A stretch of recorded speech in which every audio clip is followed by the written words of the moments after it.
Christians in the military. Can a Christian be in the military? Now I want you to just stop and think about this. How can a person obey Jesus Christ and do what he says when he says, if you love me, you'll keep my commandments in John chapter 14, verse 15?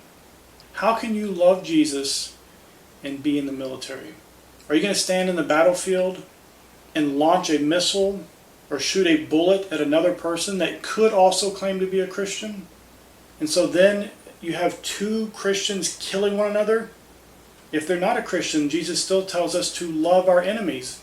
Is that love to murder your enemy? Or is that selfishness? Is that evil? Is that hate? Please don't delude yourself. Please consider these things. How can you obey Jesus when he says in Matthew chapter 5, verse 39, that you resist not evil when you retaliate and vengeance is becoming yours and not the Lord's?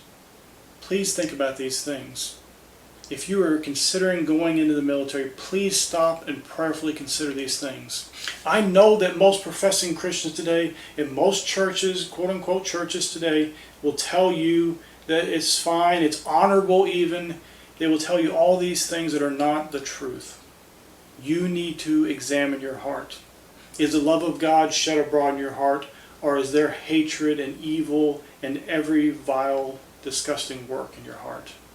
How could you want to serve in military service when it could involve you murdering another person? Or at least you're helping those who are going to murder other people.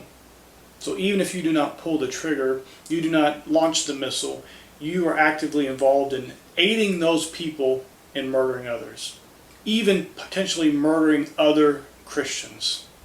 My brothers and sisters, that is not a Christian life. That is not being a Christian. You should have no part in military service. And please, please allow the Lord to show you this. Please set back and examine your heart and let the Lord show you whether this is so or not. Don't make a dreadful decision and go out there and turn from the living God, and deny the Lord Jesus Christ, deny his words, and get into military service. Turn back from these foolish plans and follow Jesus. Obey him. Walk in love toward your fellow man, even your enemies. Jesus commands it. And if you love him, you will obey him. Not everyone that says unto him, Lord, Lord, is going to enter in the kingdom of heaven. It's only those that do the will of his Father. Are you going to do the will of the Father? Or are you going to do the will of man? Please prayerfully consider this.